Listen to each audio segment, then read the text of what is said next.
Hello, how are you today? I hope that you're doing well. I want to say thanks so much for coming back to the channel and watching all of the videos that I do upload. And I really want to say thank you for, following along with my uterine health journey of 2025 and also the additional information that I do provide to you on this channel. Excuse me. So today I'm going to talk to you about meeting my new OB-GYN doctor and having my first uterine biopsy. I really think when I was thinking in hindsight right now, I think it's really called the endometriosis biopsy, but I'm just going to call it uterine biopsy for now. But I really think it's I think it's the endometriosis biopsy. And per usual, I try to be as transparent and give as much information as possible to help, manage your own expectation if you find yourself on this journey or you need to talk to someone or whatever, you can kind of have more detailed information. Remember, I said there's a lot of information out here, but I see a lot from medical doctors. I don't actually see anyone that's been on the journey. So I hope this has just been a help to you and that you are, being blessed by the transparency of me sharing my uterine health journey. So let's get into it, right? Just a quick recap. It's in the description below. I am not a doctor at all. Full disclaimer, is in the description below. And so I just want to give a quick recap. So my primary care doctor had me have an ultrasound, and you can check the previous video for what happened during the ultrasound and all the details of me meeting with my primary care physician. Excuse me. And the type of ultrasound that I had, because there's various types of ultrasound. So I list all of that in the previous video. So the ultrasound revealed that my uterine lining was thicker than normal for a postmenopausal woman, that is what I am, a postmenopausal woman. And she strongly suggested that I go see a OB-GYN as soon as possible. And thankfully, I already had my appointment with my new OB-GYN already scheduled and set up. So, an FYI, I just switched doctors. That's the only reason why she's a new OB-GYN. So I just happened to switch doctors. But I just really wanted to just also with the recap is let you know, I have my handy dandy ruler here. And I don't know if this is the actual measurement, but if you are postmenopausal, your uterine lining should be 4 millimeters, I think it is, and under, right? Because your uterine lining should be shrinking because, you're no longer having a cycle or anything like that. Well, mine was at 11. So that was the sense of her urgency. That was the sense of her concern. And again, I do appreciate her sense of urgency. I heard her sense of urgency. It kind of matched my sense of urgency. So I was very pleased with that. So this was my first time meeting, like I said, the new doctor, and I was excited to see her, and she was excited to see me. This was my first time having an African-American doctor that was an OB-GYN, so I was very excited to see her. She's a woman, I say she. And I was very happy to see her. I do believe in representation matters. I do believe in, I love seeing women in beautiful places and spaces. And I especially love, because I'm an African-American woman as well, I do love seeing African-American women in various wonderful, beautiful spaces as well. But I do want to make it very clear, I have had nothing but excellent care from all of my doctors, from white to a wide range of ethnicities. For me, it's more important that I get quality care over the race of an individual. So if that makes any sense to you. So that is very important that you know. I've loved all my doctors, and I just wanted to, when I switched, my doctor's office was moving and closing down because they wanted to make her building into a condo. So then I just decided, okay, perfect opportunity for me to get a new OB-GYN, and I looked for an African-American one, and I got one. So kudos to me for meeting one. So like I said, I've had excellent care, but this was my first time having an OB-GYN that was a Black person and a woman.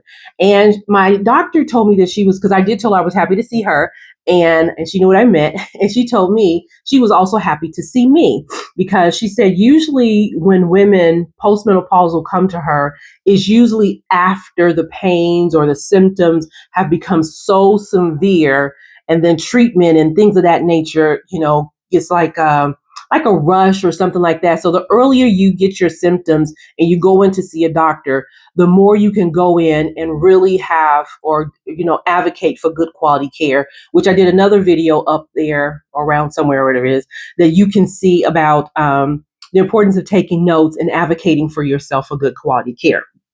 So let's get into it. So, so we were both happy to see each other, which is a good sign, right?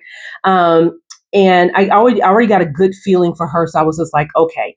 So when we began the discussion about my symptoms, the results of the ultrasound, and my previous menstrual cycle. Note to yourself, if you ever switch doctors, I did not do this. If you ever switch doctors, please try to make sure you get all of your files transferred from your previous doctor to the new doctor, so they at least have an opportunity to read the files of the incoming patient, so they'll kind of have some kind of idea. She had somewhat of an idea, but at least this would be a better. So I did it afterwards, and she was able to look at the record. But at least if she would have had that information ahead of time, that probably would have been more helpful to her. So just as a note, so if you're transferring over, send your notes over. Um, uh, so afterwards, like I said, we were talking, and the doctor explained to me what would happen during this uterine / endometrius biopsy, which I really appreciated a doctor taking the time to talk to me, let me know what's going on instead of just coming in, doing a procedure. It was my first time and I didn't know what was happening and what's the expectation. I think that is so needed. Sometimes I wonder if these doctors are on a schedule, like, you go through a drive-through and you got to get your customers through, or are they trying to just push the patients out? I do believe they went to school to be doctors, but medicine is a business. So I just sometimes wonder. So I appreciate her so much taking the time to explain to me what was going to happen during our business meetings, like I said in the previous video, our business medical meeting. So I thought that was very important. She showed me the instruments that she would use to gather the tissue for the biopsy for cancer cells. And that was the whole purpose of the biopsy, to test for cancer cells, because I got the impression when my doctor told me, my primary care doctor told me she wanted me to see a gynae immediately. Gynae is a short word for OB-GYN. I knew that they felt the same urgency, and I could hear it or sense it, that they all was thinking this could potentially be cancer. So that is what she explained, that there might be some, during the procedure, there might be some level of discomfort. But she said that was part of the exam, which I totally understand. Again, is going past the cervix in an area that's normally not, bother or touch. So, it probably will be some level of discomfort. And the tool she showed me wasn't even a big long tool or anything like that. It just was something small and slender, but still, So I appreciated that she did take the time to explain what's going to happen. She also told me further that, if the test came back negative, we would pursue other avenues to determine what was causing the bleeding, the urinary bleeding that I was having. And if the test came back positive for cancer, then she would refer me to an oncologist. Oncologist is usually a doctor that specializes in some form of cancer. And she did tell me the test results would take, after the biopsy, the test results would take 3 to 5 days. I'm not sure if that's business days or 3 to 5 days, but whatever. It wasn't going to be immediately. The longest 3 to 5 days of your life, trust me.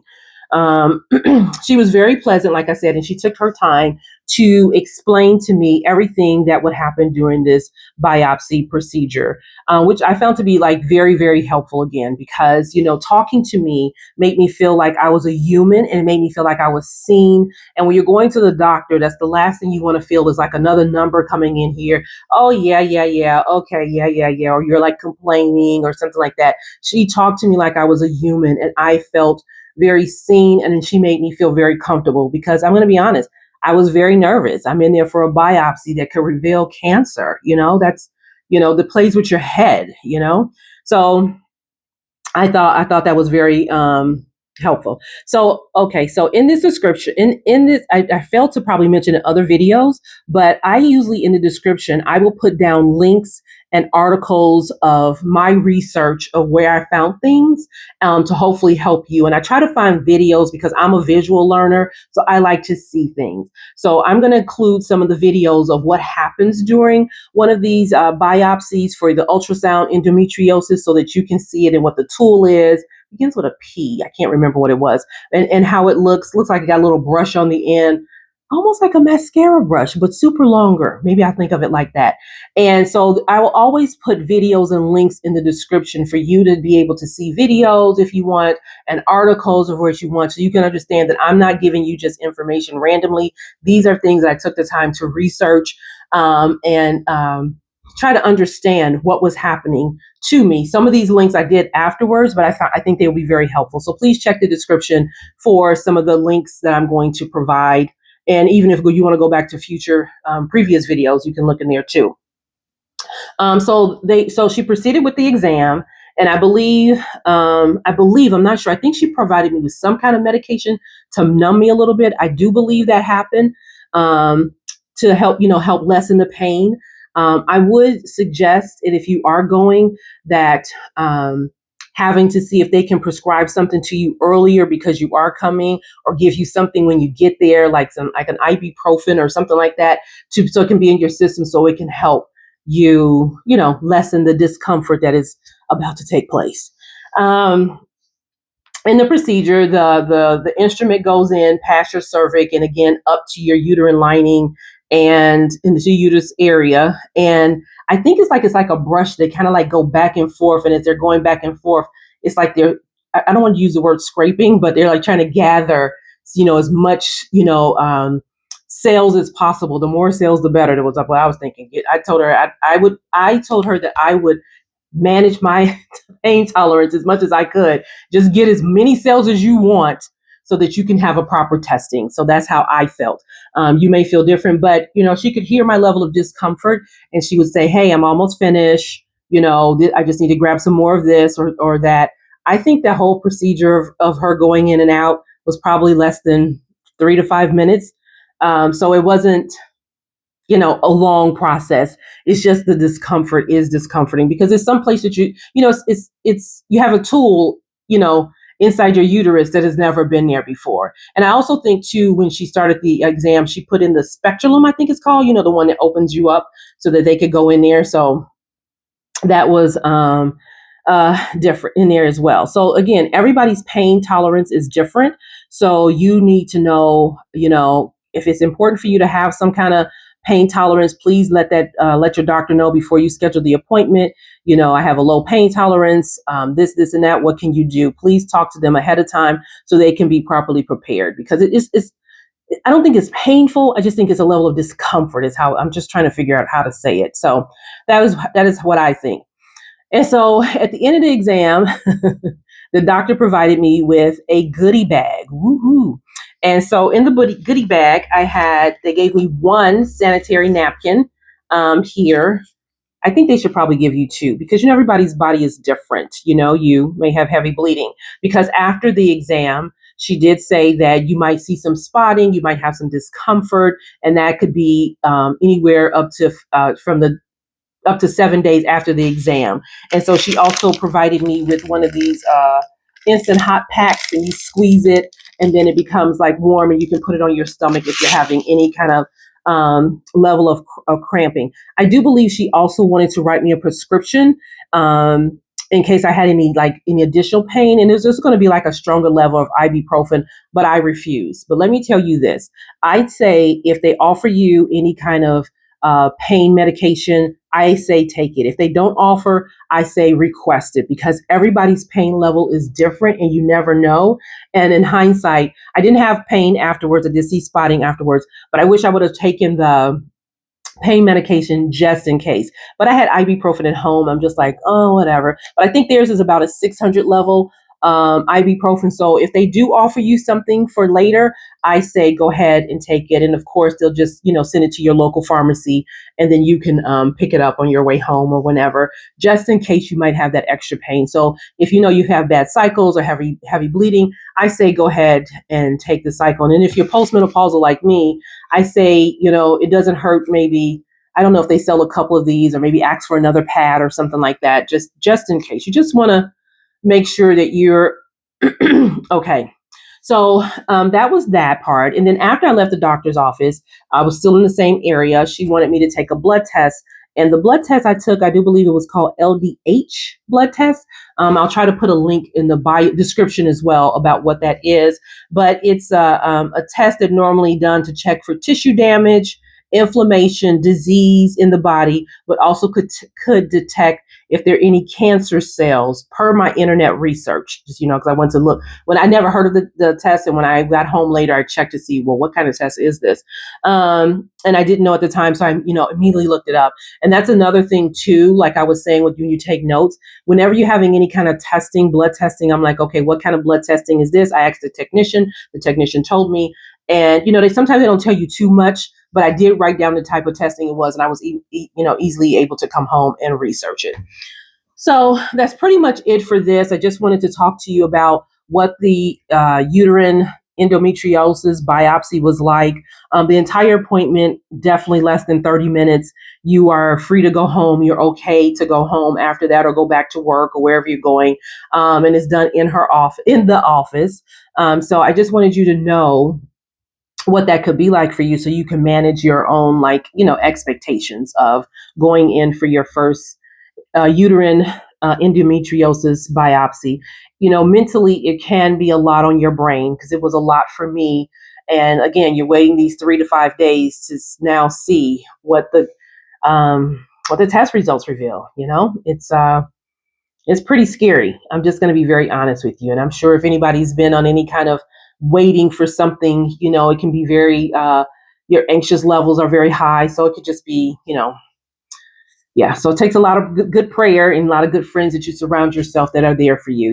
Community matters in this part as well. So I want to say again, as per usual, thanks for watching this video, right?